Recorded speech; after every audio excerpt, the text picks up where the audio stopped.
बिस्मिल्लाहिर्रहमानिर्रहीम। अस्सलाम वालेकुम। आज 22 अप्रैल है और दिन है मंगल का। कल रात तकरीबन 1 बजे अमरीकी एक कांग्रेसमैन जो अभी पाकिस्तान आए थे, 3 कांग्रेसमैन आए थे, उनमें से एक जो है जैक बर्गमैन, उन्होंने इमरान खान साहब के हक़ में ट्वीट किया और हमने देखा कि तहरीक इंसाफ ने सोशल मीडिया पे बहुत ज़्यादा जश्न मनाना शुरू कर दिया। तहरीक इंसाफ के सोशल मीडिया ने, ऑफिशियल्स ने तो नहीं, सोशल मीडिया ने बहुत ज़्यादा इस पर बात करना शुरू कर दी। मैंने ओवरसीज़ पाकिस्तानियों से रब्ता किया, अमरीका में जो ओवरसीज़ पाकिस्तानी हैं जो अमरीकी हुकूमत को इंगेज किए हुए थे, जो उनसे बात कर रहे थे, उनसे मैंने रब्ता किया और उनसे मैंने पूछा कि इसकी कितनी इम्पोर्टेंस है। देखिए, हम ज़रा बैकग्राउंड को देख लेते हैं कि हुआ क्या। अमेरिका में इलेक्शन जो है वो अनाउंस होते हैं, कैंपेन शुरू होती है। ओवरसीज़ पाकिस्तानी जो हैं और मुसलमान भी बड़ी तादाद में वहाँ पर ट्रंप को सपोर्ट करने लग जाते हैं। अच्छा, ट्रंप को सपोर्ट करने की दो वजूहत थी बड़ी। एक वजह यह थी कि वहाँ के मुसलमान ये एक्सपेक्ट कर रहे थे, पाकिस्तानी भी एक्सपेक्ट कर रहे थे कि ट्रंप जिस तरह से बार बार कह रहे थे कि वो तमाम जंगों को ख़त्म करेंगे, तो उनका यह ख्याल था कि ट्रंप जब आएंगे तो ये गज़ा, फ़लस्तीन के साथ जो कुछ हो रहा है, इसराइल जो कुछ बर्बरियत कर रहा है, बदमाशी कर रहा है, जो इंसानियत का कत्लेआम कर रहा है, तो ट्रंप इसको रुकवाएगा। जो पाकिस्तानी थे उनका ये था कि जो बाइडन ने यहाँ पे पाकिस्तान में रजीम चेंज करवाया, पाकिस्तान के अंदर जो इंसानी हकूक़ की पामालियाँ हुई, जो कुछ हुआ वो अमेरिका के हुक्म पर हुआ, आशीर्वाद से हुआ, उनकी मंशा से हुआ, उनकी मंजूरी से हुआ। इमरान खान के साथ जो कुछ हुआ वो अमेरिका से ही वो साइफर आया और वो सारा कुछ हुआ। तो एक नफ़रत भी थी ओवरसीज़ पाकिस्तानियों के अंदर, और उन्होंने जो बाइडन के ख़िलाफ़ खड़े हुए और ट्रंप का साथ दिया और ट्रंप की कंपेन, फंडिंग, सब कुछ किया। एक तो ये दो वजूहत थी ट्रंप का साथ देने की।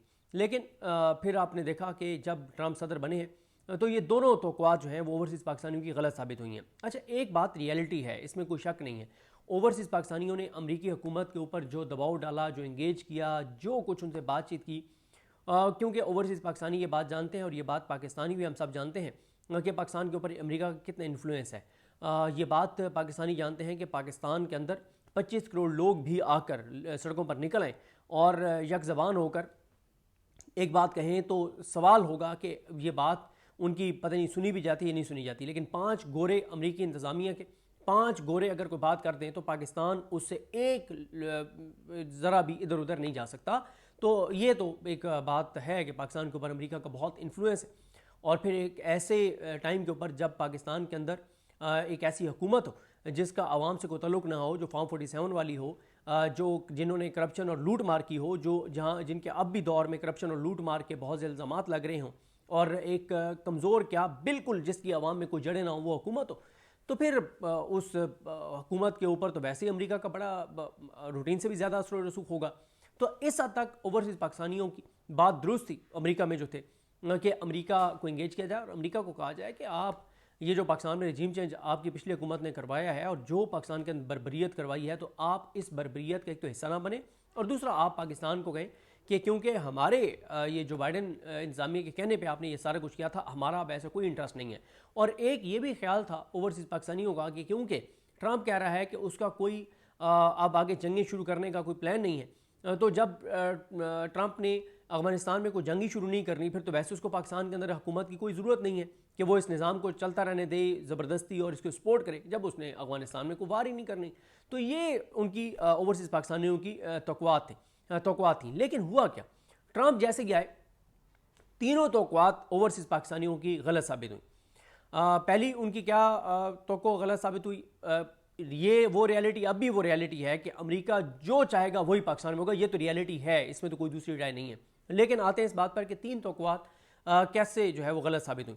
पहली उनकी ये तौक़्क़ो थी मुसलमानों की, ओवरसीज़ पाकिस्तानियों की, वहाँ पे कि ट्रंप जो है वो गज़ा के साथ जो कुछ हो रहा है, फ़लस्तीन के साथ जो कुछ आ रहा है, इस बर्बरियत को बंद करवाएंगे। बल्कि ट्रंप ने वो एक सो कॉल्ड एक जो है वो एक मुआहदा तो हुआ, लेकिन उसके ऊपर इसराइल ने अमल दरामद नहीं किया और अभी भी वो वहाँ पे इंसानियत का कत्लेआम जो है वो कर रहा है और अमेरिका उसको 100% सपोर्ट भी कर रहा है। और गज़ा के हवाले से जो प्लान पेश किया जो ट्रंप ने, वो प्लान ऐसा था कि जो बाइडन ने भी नहीं प्लान दिया था। यानी ऐसा प्लान जिसमें तमाम वहाँ के जो गज़ा से मुसलमानों को वहाँ से निकालना, मुकम्मल तौर पर उनको निकालना, और ऐसा एक तबाहकुन प्लान जो है वो उसने पेश किया और एक ऐसी चीज़ करने की कोशिश की। लेकिन इस पे हमें क्रेडिट देना होगा कि मोहम्मद बिन सलमान, सऊदी अरब, ये सब इन्होंने बहुत सख्त इस पर रिएक्ट भी किया और कुछ और जो इसराइल के मंसूबे थे जिसको शायद ट्रंप की किसी हद तक उनमें भी सपोर्ट हासिल हो, इसराइल की तोसी और इस तरह की चीज़ें थी। तो लेकिन उस पर सऊदी अरब ने रजिस्ट किया, रिएक्ट किया। मोहम्मद बिन सलमान के बहुत सख्त बयान आए, हालांकि परसेप्शन ये थी कि मोहम्मद बिन सलमान जो हैं वो ऐसे बयानात और ऐसा रिएक्शन नहीं देंगे, लेकिन मोहम्मद बिन सलमान ने वो रिएक्शन दिया और सख्त रिएक्ट किया और जो ट्रंप का मंसूबा था उसकी भी मुखालफत की। तो इस पे बहरहाल आपको और हमें मोहम्मद बिन सलमान को, सऊदी अरब को क्रेडिट देना होगा, ये उनका क्रेडिट बनता है। जिस तरह से मैं आपको अर्ज़ कर रहा था कि फ़लस्तीन वाले मामले पे भी पहले नंबर पे तौक़ुआत पाकिस्तानियों की जो ओवरसीज़ पाकिस्तानी है मुसलमान, उनकी तौक़ुआत गलत साबित हुई ट्रंप के हवाले से। दूसरी जो थी वो ये थी कि अब अफ़गानिस्तान में वो कोई छेड़छाड़ नहीं करेगा, लेकिन आपने देखा कि उसने आते ही कहा कि हमारा असला जो है वो जो वहाँ पे रह गया था तो वो असला हमने वापस लेना है। साथ उसने ईरान के साथ भी एक महाज खोल दिया, क्योंकि इस वक्त टॉक्स ईरान के साथ हो रही हैं, उनकी जो न्यूक्लियर उनका प्रोग्राम है उसके ऊपर टॉक्स जारी हैं मुसलसल अमेरिका की और ईरान की। लेकिन ये भी नज़र आ गया कि वो ईरान के साथ भी छेड़छाड़ करना चाहता है कि अगर ईरान उसकी बात नहीं मानता, कोई टॉक्स कामयाब नहीं होती, तो वो उधर भी छेड़छाड़ करना चाहता है। अब अगर वो असला वापस लेना चाहता है अफगानिस्तान से, तो इसका मतलब ये है कि वो वहाँ पे कोई ना कोई चीज़ करना चाहता है। वो ईरान जो है उधर भी वो छेड़छाड़ कर रहा है। तो इन दोनों सूरतों में भी वो तौक़ुआत गलत साबित हुई कि उसने कोई नई चीज़ शुरू नहीं करनी, तो उसको पाकिस्तान की हुकूमत की कोई ज़रूरत नहीं है। तो इसका मतलब यह है कि नहीं, ये बात गलत साबित हुई। क्यों? वो अफगानिस्तान के हवाले से भी बात कर रहे हैं, ईरान के हवाले से बात कर रहे हैं, और इन दोनों में पाकिस्तान की उसको फिर ज़रूरत पड़ेगी। अच्छा, तीसरा आ जाए वो ये था कि जो है ना, उसको जब इन दोनों चीज़ों में नहीं होगा तो फिर पाकिस्तान की उसको ज़रूरत नहीं होगी, तो वो चाहेगा कि पाकिस्तान के अंदर जो भी हुकूमत में आता है उसको कोई मसला नहीं होगा। नहीं, उसको मसला है। क्यों? अब वो तीसरी एक चीज़ शुरू हो गई है, वो है टैरिफ वाली, और वो है अमेरिका के माली मफाद वाली, मिनरल्स के ऊपर कब्ज़ों की बात, मिनरल्स लेने की बात। तो उसमें भी जो है उसको पाकिस्तान के साथ उसने इंगेज किया हुआ है, उनकी टीम आई, वो सारा कुछ हुआ। तो इस तरह से तीन ऐसी चीज़ें हो गई हैं जिससे पीटीआई को बड़ी क्लैरिटी होनी चाहिए कि अब उधर से इमरान खान के हवाले से कोई बात नहीं हो सकती। क्यों? क्योंकि इमरान खान उन तीनों चीज़ों में मिसफिट है। अगर ट्रंप जो है वो चाहता है, यानी इसराइल के हवाले से देख लें, उसकी जो पॉलिसी है वो सपोर्ट कर रहा है। अब इमरान खान ज़ाहिर है अगर बाहर होते तो वो मुसलसल इसराइल को टारगेट करते, वो फ़लस्तीन के हक़ में बात करते, और उनकी बात का असर भी है इमरान खान की बात का। इमरान खान को यह ना करना पड़ता कि आप पाकिस्तान में पूरे पाकिस्तान से 5, 7, 10 हज़ार बंदे ला के यहाँ पे आप प्रोटेस्ट कर रहे हैं, इस्लामाबाद में आप कराची में प्रोटेस्ट कर रहे हैं, आप यहाँ इसका इसराइल को क्या नुकसान हो रहा है? इसका कोई नुकसान नहीं है। इन मजहबी जमातों की क्या ऊपर क्या क्रेडिबिलिटी क्या है, इनकी स्ट्रेंथ क्या है, इनकी पावर क्या है, इनकी बात का असर क्या है इंटरनेशनली? कोई असर नहीं है। लेकिन इमरान खान बगैर कोई प्रोटेस्ट किए एक वो ट्वीट भी कर देते तो उसका एक असर होना था। उनकी एक आवाज़ है इंटरनेशनली, उसकी एक वक़्त है, उसकी एक इंपॉर्टेंस है, तो इमरान खान उसके ऊपर बात करते। अगर पाकिस्तान के ज़रिए अमेरिका ने कोई अफगानिस्तान के अंदर छेड़छाड़ करवानी है या ईरान में करवानी है, इमरान खान के होते हुए वो नामुमकिन है, तसव्वुर नहीं हो सकता। तो यहाँ भी मिसफिट है इमरान खान। और तीसरा, ये जो मिनरल्स वाला मामला है, मौजूदा हुकूमत के ऊपर बहुत सवालात हैं, इसमें कोई शक नहीं है कि पाकिस्तान के मिनरल्स जो हैं, अगर कोई इंटरनेशनल कोई ऐसी चीज़ होती है जिससे मकामी कोई बाहर की कंपनी आती है और उसके साथ पाकिस्तान के मामला तय होते हैं और मकामी जो लोग हैं उनको भी फ़ायदा होगा, पाकिस्तान को भी फ़ायदा होगा, इसमें तो कोई दूसरी राय नहीं है। लेकिन मसला इस हुकूमत का यह है कि इससे इतनी आवाम को नफ़रत है और इतने अवाम इनसे इनके वाले से शकूक व शुबहात का शिकार है, और इनका माजी भी बताते हैं कि उन्होंने जो करप्शन और लूट मार किया, लोग इन पर एतमाद नहीं करना चाहते, इसलिए लोग मुखालफत कर रहे हैं कि इनके होते हुए किसी तरह की कोई डील मिनरल्स के ऊपर नहीं होनी चाहिए। लेकिन इसमें भी अमेरिका के लिए ये मतलब उसके फ़ायदा मंद हैं। जो करप्ट लीडर्स होते हैं वो इंटरनेशनल कुव्वतों के लिए बड़े फ़ायदा मंद होते हैं, क्योंकि वो करप्ट होते हैं, कमज़ोर होते हैं। करप्ट आदमी हमेशा कमज़ोर होता है, उसके बाहर एसेट्स होते हैं, तो वो वहाँ से उसकी बाजू मरोड़ते हैं और उसे काम करवा लेते हैं। बाजू मरोड़ने की ज़रूरत ही नहीं है, वो या उसको पैसे दे के ख़रीद लेते हैं, या उसको थ्रेट करके ख़रीद लेते हैं, या उसी को कमज़ोरी पकड़ के ख़रीद लेते हैं। तो जैसे यहाँ पे PTI जिनसे छुड़वाई गई, कुछ के साथ तो खैर बहुत ही ज़्यादा जुल्म हुआ, उनकी फैमिली के साथ, और उनके पास कोई और ऑप्शन नहीं था। अच्छा, उनका भी लोगों को पता है कि किस किस के साथ ये हुआ है, और जिनकी कोई वीडियोस थी वो उन्होंने वीडियोस की वजह से छोड़ दी, कुछ की करप्शन की फाइलें थी उन्होंने उसकी वजह से छोड़ दी। लेकिन एक बड़ी तादाद वो है जिनके साथ जिनकी फैमिली के साथ ऐसी चीज़ें हुई कि वो अगर किसी के साथ भी होती तो वो किसी भी पार्टी के होते वो छोड़ देते। तो जैसे PTI के कुछ लोगों की वीडियोज़ और फाइलें इस निज़ाम के पास नहीं तो उन्होंने उनसे जो मनवाना था मनवा लिया है। तो हमारे यहाँ पे जो हुक्मरान बैठे हैं तो इनके असल में कि फ़ाइलें और इनकी जो भी चीज़ें वो उधर है, अमेरिका के पास है, तो उनके लिए बड़ा आसान है।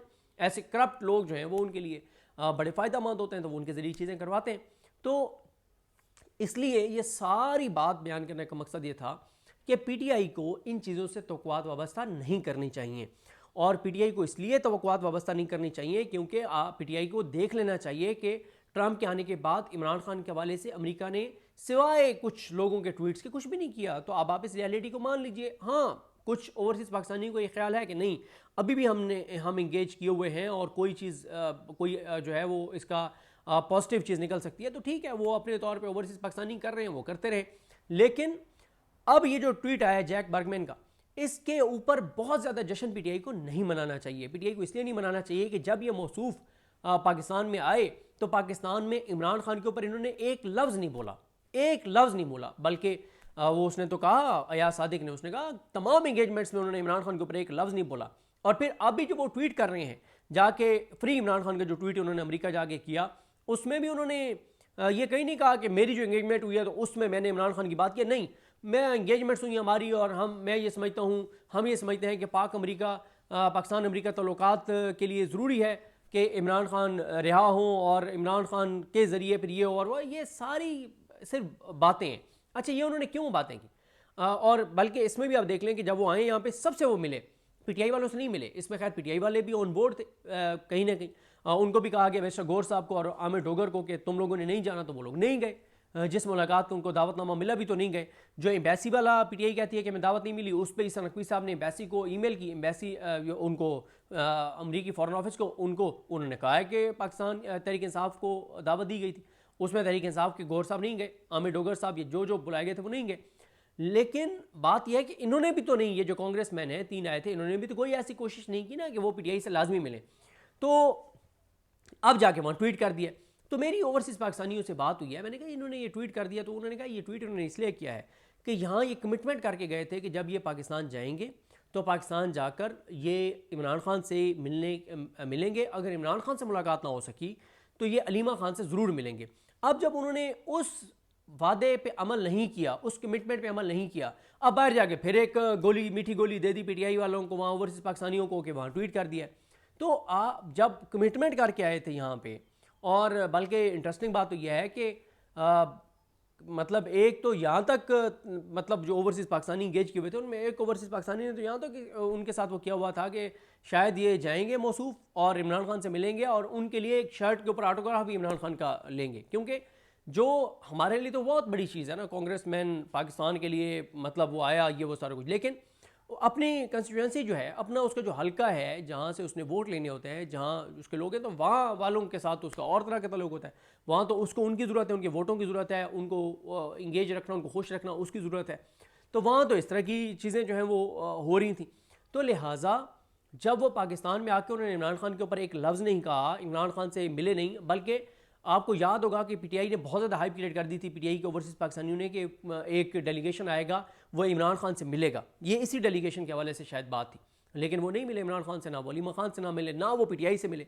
यहाँ आके पाकिस्तान की हुकूमत, इदारों, उन सबको मिल के ला ला ला ला शाबा शाबा करके अब बाहर जाके आराम से ट्वीट कर दिया।